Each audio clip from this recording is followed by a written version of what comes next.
Good morning, Bucknutters. It is Thursday, February 19th, 2026. I am Dan Rubin. This is Bucknuts Morning 5 and Change, joined as always on Thursday by Garrick, Hodge, and Mark Porter. Once again, those of you that paid the extra and got the first 8 minutes of the off-the-record chatter, you got your money's worth. That's some good stuff we had out there. But we digress. If you were here on Tuesday, and like in Jimmy Fallon, Matt Damon fashion, we did not get to some of our best content. And that was some Cruton video on an emerging prospect out of Northeast Ohio.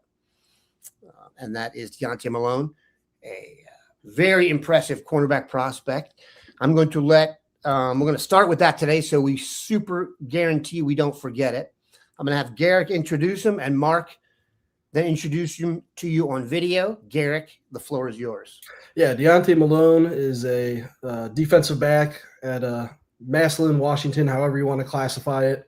And really, he's kind of a prospect that's really kind of blowing up of late. He just got offered by Michigan 2 days ago, so that's always kind of a eyebrow raiser. He got offered by Ohio State a couple weeks ago during the open period. And this is a guy that right now have offers from Maryland, Michigan State, North Carolina, just got picked up by Michigan, and then Appalachian State. That's kind of it on his offer list right now, but as Mark's going to get into in the tape, it's not going to be his offer list by December because schools are going to keep coming after this kid depending on how quickly his recruitment moves. At 5'11", 170 pounds, this is a guy that feasibly could play outside if you need to. Would like him to be probably a little taller, but if nothing else, I see this guy being a potential great nickel cornerback at Ohio State. I think it's pretty new in terms of the relationship with Ohio State, so would like to see how things progress in the spring, in the summer. And ideally, you'd like him to come to a camp, whether it's the Under Armour camp in May or Ohio State's recruiting camp in June, just to kind of see how he stacks up against other elite prospects. But I think this is a guy that you could really say is moving up Ohio State's cornerback board rapidly. Mark, you know him a little bit better than most. Let's talk about that part before we get to the video. Yeah, we were familiar with him. Obviously, Massillon's one of the top programs in Ohio, and Nate Moore up there has alerted me to him a long time ago. He is a raw talent kid. He works out up there. He's on their 7-on-7s, and we saw him last year. And Mark Harris up there said this will be the next one. And if you know anything about Mark Harris at Raw Talent, we've talked about him before. He's trained Denzel Ward, Marshawn Lattimore, the who's who, Duran Grant, anybody that came out of there in the last 10 or 15 years who was a DB came through his training. Elbert Hill was there last year. We saw video from that. Yeah, we're very familiar to this process. There are workouts on Friday night, and we get some exclusive access here, some video. We're going to break down kind of what they do up there, and he gets trained up there. So this is kind of how the sausage is made. You're going to see them go through DB drills. A little bit about him. He had over 1,000 yards on offense. He is an offensive weapon. He is a kick returner that is big time. He has changed the games. Some of his highlights at kick return are awesome. There's Mark Harris at Raw Talent going through the drills. They spend 45 minutes of doing the footwork drills, keeping their hips down, like the technique or technician of being a defensive back, what you're going to do with your hand if he goes inside or outside. That's all there. Then they get to the one-on-ones, and here we are. He shut everybody down. This is a heck of a fast player here, and he runs right with them, goes over the top. It looked like the ball was actually thrown to him. He smothered kids. We know in this environment that he's going to get some mismatches, but there he is on a hitch, and he turns around and it looks like the route was for him. That might be having something to do with he's a receiver, but yeah, he was beating up on guys in this man-to-man coverage. And I mean, this kid tried 4 different moves to get away from him and still couldn't. That first one wasn't bad. Yeah, so I mean, herky jerky. You got to understand, if you get a chance to go against him, you want to do it here. I like how he gets a hand in there at the last second to tip that up. I mean, so the quarterbacks throwing were much happier than when he went over to receiver. I mean, the separation he was getting, it was like, okay, now we can look good. And I kind of warned. He gets up to the line of scrimmage and does this. I'm going deep. You see the cushion over there now all of a sudden, after he beat him deep a few times, he's just running the easy routes now. But as you can see, quite an athlete. He's about 185 pounds now. He's thicker. He doesn't look skinny. No, and that's what I said. And he's closer to 6 foot. So he's a legit size prospect. He's not the 170 lightweight he's listed a bunch of places at 172. You kind of have to go to his Twitter to find the latest height and weight there. These highlights are him on offense and defense. He turned a few games on their head right here. This is against RJ Day. This is against the Sales in the playoffs. This was a big play to turn this game around. That wasn't that did look like it was thrown to him. I mean, he's a smooth, natural runner. He doesn't look like he's struggling when he runs. Like everything he did at Raw Talent looked easy. So hats off to him. He's going to be a guy that, we're going to be talking about, like Garrick said, his offer list will grow. The secret's out, so and thank you to Mark Harris at Raw Talent. We're going to get a few more inside looks at him for the Bucknuts fans, especially if he commits to Ohio State. I have a big question. Who is throwing those passes? Like, because a couple of those were just some of the most beautiful passes I think I would say this. seen. I've never seen a quarterback that handsome. Like most of the kids we put up here are like going through puberty and kind of homely. I was like, that kid's a male model in person. He must have a really good looking mom, but I digress. You know what? I should give credit to 2027 Connor Jameson, a holy name. He was one of the quarterbacks, and the Porter kid out of Canfield in 2028 was the other one. It's funny. Those Porter. Yeah, those were the guys. And it's funny how the receivers he was the handsome one. He is dreamy. McDreamy. McPorter McDreamy. The receivers real quick realize who can get them the best ball. When they take their rep, they want a quarterback who can deliver. And those two guys did a great job. And they were warned. If you're going to throw an interception to Malone today, and you're going to get posterized on a podcast, but when he flipped over to offense, you could see they were delivering the mail for him. So that's what that place is about up there. A lot of kids up there sharpening the blade. A lot of them having bad reps and throwing bad balls or running bad routes, but that's where you go do it, and you come out the other side of Raw Talent, and you usually look pretty good by the time you get to the season. I think most of the defensive backs that are Ohio State caliber spend a good amount of time with a trainer of this ilk. There's one out in Texas I know that's great that I remember did Okuda and a bunch of dudes. So it's gotten to be now you need that technique work now. It's become such a specialized, advanced process. So we're lucky to have that access, Mark. No. Yeah, that was Mark's son, who is an emerging threat on the field. Obviously, we'll have plenty of DJ Porter content. I have a feeling if DJ Porter commits, we might get the scoop. I don't know that. I feel good about it, Garrett. Well, if we don't, someone's got some splaining to do. Yeah, seriously. That's that. We'd have a two-man show. I'll go another minute on Mark Harris and those guys. When I sit there and watch him talk technique, when they break it down step by step, where if you're outside leverage or inside leverage, where's your hand have to go, the exact placement. When are you in phase? When do you turn your hips? What are you reading for? I mean, he's talking to them about reading the quarterback's drop on 3 steps drive. Like, so you're saying this extra training, and especially in the man-to-man technique, most high school secondaries play zone. They're not playing man-to-man. And if you play only zone in high school, you're not going to play college football because you haven't proven to anybody you can do what they do in college football. Struggle. Play man-to-man.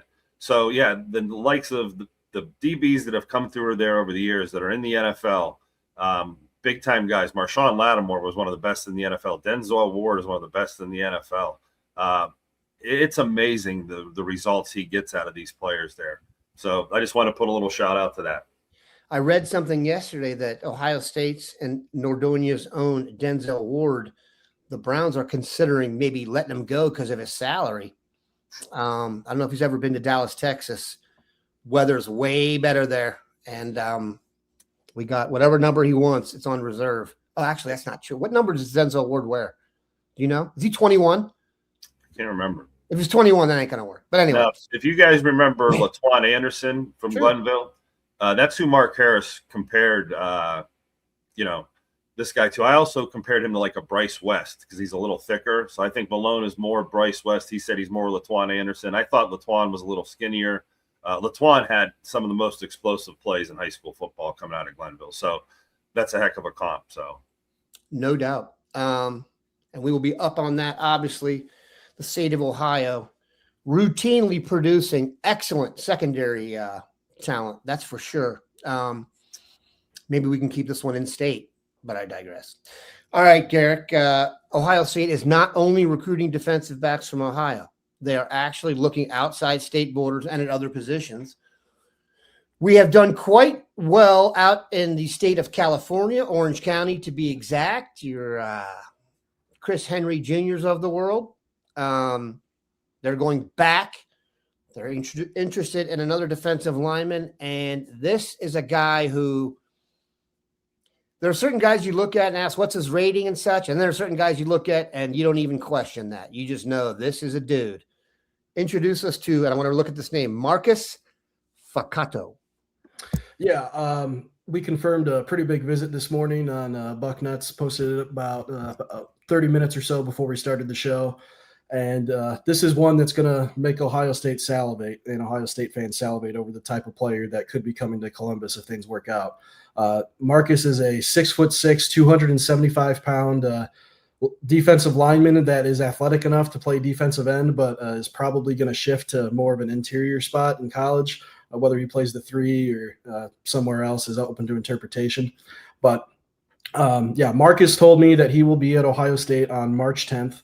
So he's coming to Ohio State early.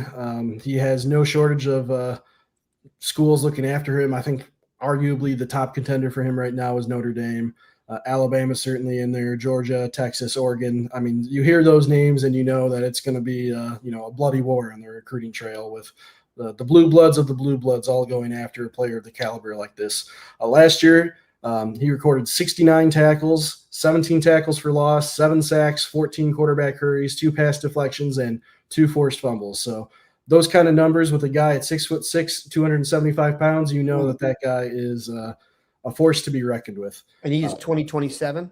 Yep. He started off as a 2028 and then reclassified to 2027 in the fall. So obviously the pursuit of him has ramped up from all 6 of those schools. Ohio State's going to get a crack at it. They would love to kind of move the needle in his recruitment and secure an official visit, and which basically means you're right in the top tier list of schools and have a chance at him. So obviously, if you asked Ohio State who would be their number 1 target for defensive tackle for the 2027 class, they would say Jalen Brewster, along with 60 other Division I schools right now. But maybe he'll flip to another school, maybe he won't. But right now, he is in line with Texas Tech, along with other players that have really found a good reason to go to Texas Tech the past couple of recruiting cycles. But as Dan said, we digress. That's funny. Yeah. I told you guys I used to look at Alabama and Georgia to see if they'd offered. Now it's like Texas Tech and Oregon are the ones I look at. What's interesting is, and I want to talk about the reclassification thing just before we go any further. A lot of people think that means you're taking a younger player. That's really not the case. What happens is a lot of people get a head start and hold their kid back. Then they get to the time where they're closer to it and their kid has shown that he's good enough that he didn't need to take the year off or the year back. And they just accelerate it right into that. So that's key. It's not like we're going after younger kids here. Mark, your thoughts after getting a glance at the gentleman. They list him at 6'7". Good Lord. Well, here we go again. Mark's in love. Is Calais Campbell or Richard Seymour? Is this going to remind you of him? Look at the little burst off that. He looked kind of slow off the ball there, like he was reading. And then when he decided to go, he went. And then as I watch this more, he goes a lot. Like he's got a little, he looks like a grizzly bear that got loose in a child daycare center. Like he's just running through these offensive linemen like they're not there. Big time quick step for a guy this big. And I think what if this kid was an offensive lineman, he'd be an absolute freak at left tackle with his size and this speed. So he's going to be a weird type of defensive end. He's got the size of like a Reggie White or something really freakish. Taller though. Yeah. I mean, he's not, he doesn't have the twitch of a Myles Garrett, but he has the size of a Myles Garrett. This is going to be an interesting one. He may kick down inside and be like the kid from Kansas City, Jones, that guy who's long inside, 6'5", 6'6". Those long guys inside are really. I think he's a 5. I'm sorry to interrupt you. I think he's a 5 technique. Yeah, that's what I think he is now. But I'm just kind of comparing him to some of the guys that had this body. Like right there, that's a lot of quickness and speed, and he's pretty athletic. And give him the McMariotti and put some development to him. Boy, I mean, he almost has a tight end type of feel to him too there, but. Definitely a defensive lineman. Yeah. Dan nailed it. 5 tech to start, and then let this kid just be a monster once he gets in the weight room. Can you explain that, Mark? When I say 5 technique, I'm not trying to geek out here. Yeah. But the 5 technique, generally speaking. So that means you're playing a 3-4 defense with 3 down linemen, right?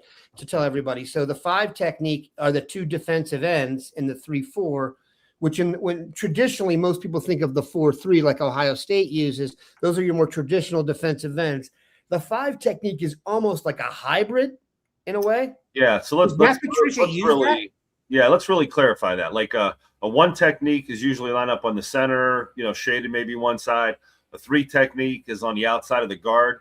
Now your 1 technique is what? Your big heavy guy that anchors inside. Put some names on it, Mark. Tell people who was a 1 technique at Ohio State. A one technique would be like Vince Wilfork, or Caden McDonald. Caden McDonald, the guy that just keeps 2 guys off of. You want guys on our team. I'm sorry, I'm so NFL centric sometimes to kind of do the famous we'll take guys. Vince if he's got any eligibility left. Vince, we're here. Yeah, the 3 technique is your penetrator. That's your defensive tackle that has rockets in its shoes. Michael Bennett comes to mind. Guys like Hall. That. Michael Hall. Yeah, there you go. Those are your best ideal first step. 3 techniques. The pass rusher, and then as you get out to your 5 technique, if you think about a 5-man offensive line, a lot of times there was a tight end to one side, and the other side was an open end tackle.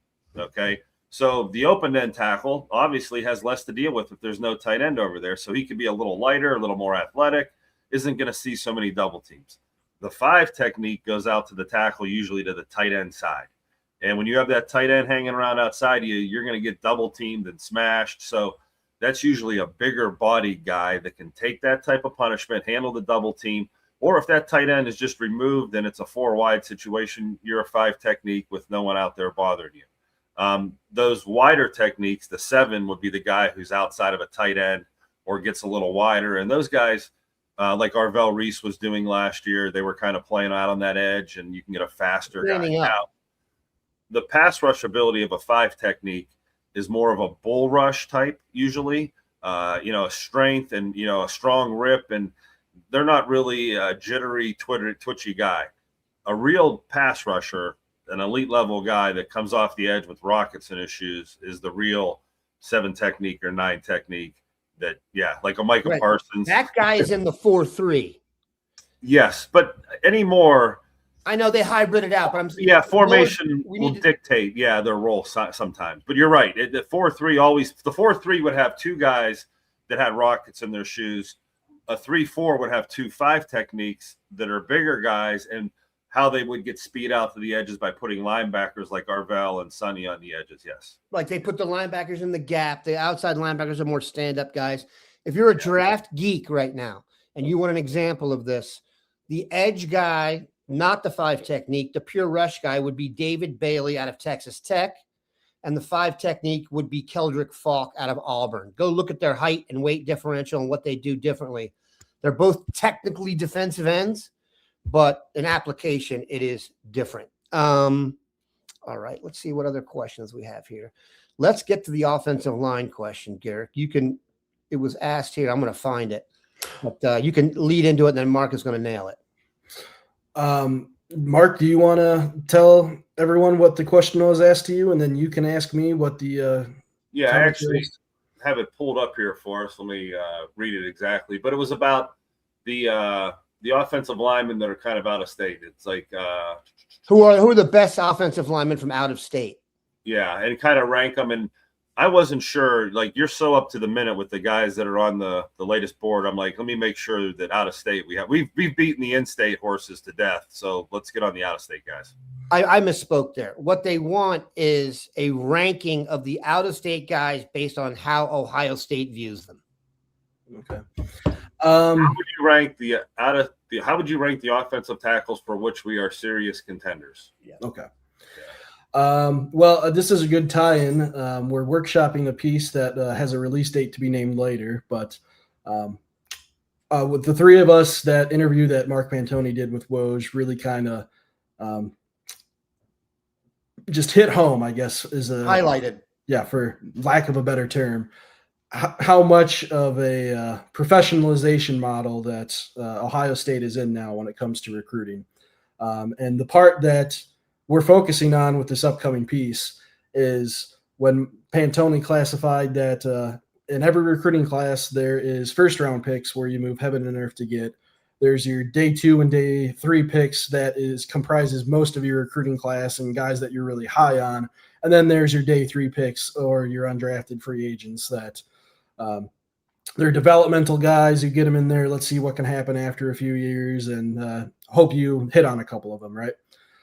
So we are taking the monumental task of trying to identify the 2027 Ohio State recruiting board and classify some of these guys in Ohio State's eyes of, all right, who's a first-round pick, using Pantoni's words, who's a day 2 pick that's close to being a first-round pick, and then who's maybe a day 3 pick, and then who's a developmental guy, and so on and so forth.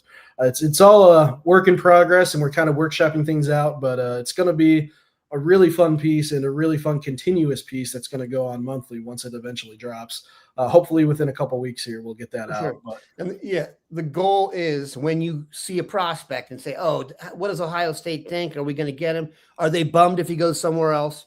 You'll know, hopefully, we're in it for the long haul with this guy. If the price goes up, we're willing to battle for it.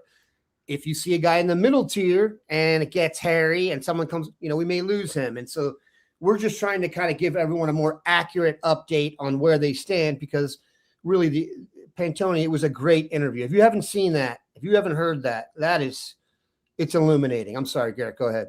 All right. So to answer the actual question that was asked from Mark, who are the top offensive tackles that Ohio State's really into from out of state right now? So there's 2 for me that are like those guys, and that is Mark Matthews from Fort Lauderdale, Florida, and Caden Moss from Jackson, Mississippi.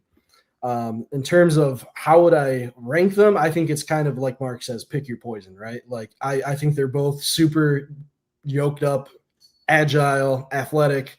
They have true tackle height. Both of them are around 6'6", somewhere around there, 300-pound plus, can move with the agility you need to block defensive ends and fast edge rushers. And these are obviously guys that are ranked. Moss is ranked the 3rd offensive tackle by 247, and Matthews is ranked number 1. So I would say both of these guys are probable lawn shots for Ohio State. Not lawn shots. That's probably too harsh of a term. I just say that I would pick the field for both of those players right now over Ohio State. Matthews consistently brings up Ohio State in his top 3, and I think that they have a better shot than they're given credit for to get Caden Moss. 2 more names here and he's number 3 because I still don't know if he's a tackle or a guard. I think he's going to be given a chance to play tackle with the caveat that you might move him inside, but Mark loves to use NFL terms. So if this is a guard, he's going to be Quentin Nelson. He's going to be plug him in. All right. Don't worry about him. Left guard, right guard, whatever it is, you're good to go for the next 3 to 4 years. He kind of reminds me of a Darius Gray in that capacity, where you know that he's going to be an interior offensive lineman, but he's a damn good interior offensive lineman.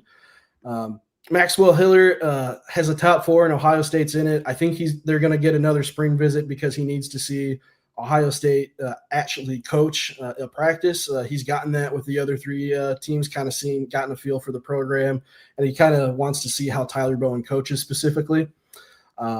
Again, I think they have some work to do there, but I think they have a better shot than they're being given credit for. I know Florida and Alabama are kind of the top of the list right now for Hiller. And then the other one that he's almost a take on the spot, but I think he needs to check off just a little bit more boxes is Pittsburgh product Jimmy Callis, who has been to Ohio State multiple times. He's been on campus, I think it's like 5 or 6 times now. So frequent visitor. Matt Campbell in Penn State is trying to move heaven and earth, trying to keep him home. That's one that I would worry about. I know Pitt is also trying to do whatever they can in modern recruiting times to keep him home, but this is a guy that has true offensive tackle height at 6'6". He's 280 pounds. He's maybe a little bit less prestigious than the other 2 based on the recruiting rankings. He's 195 nationally in the 21st offensive tackle, but I can tell you that Ohio State's done the homework on him. They delved into the film, and he's right there with these guys, maybe just a notch below those 3. Like, they love Jimmy Callis, and they will be very sad if he goes elsewhere. It's funny when you say Pittsburgh, my initial triggers, we don't recruit against Pittsburgh, and you say, get Pittsburgh in modern times. And it's like, maybe they could recruit against him. Mark, your thoughts? Well, I want to talk about how you guys were talking about. We have a project to like build a board. We're going to literally build a board, and we hope it's as close to what Pantoni's looking at as what everybody else is looking at. And we did this last year or in the spring. We watched 3 or 4 guys in a row, and I think maybe it was when Bill Curley was here, but we kind of got an idea. And I think even the commenters commented, I like this one better. I like that one better.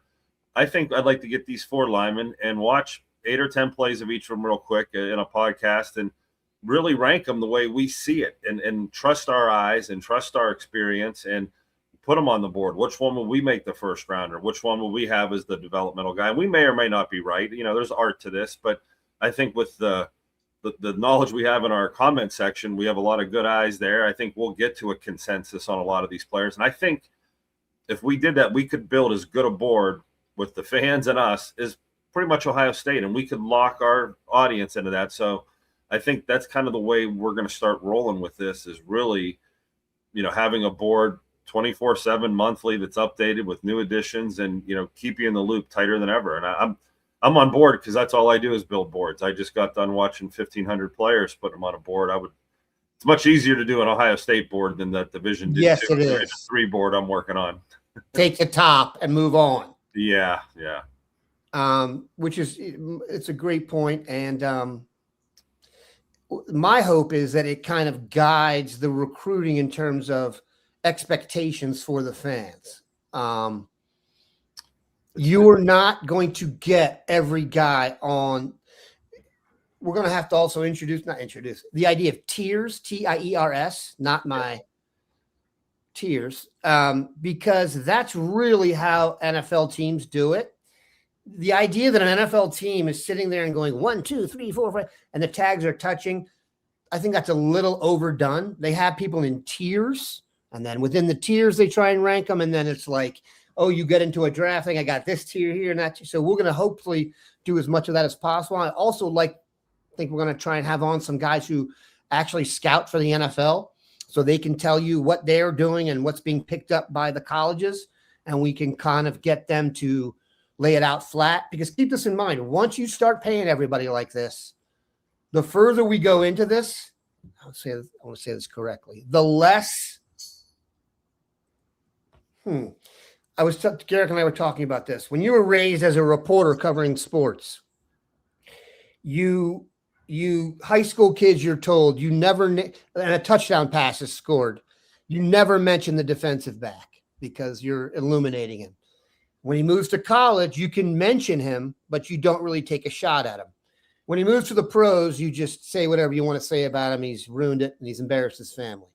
Now that everybody's getting paid, these college kids are going to be subject to all of the scrutiny completely. We've already started to see it when it comes to money. So this is a very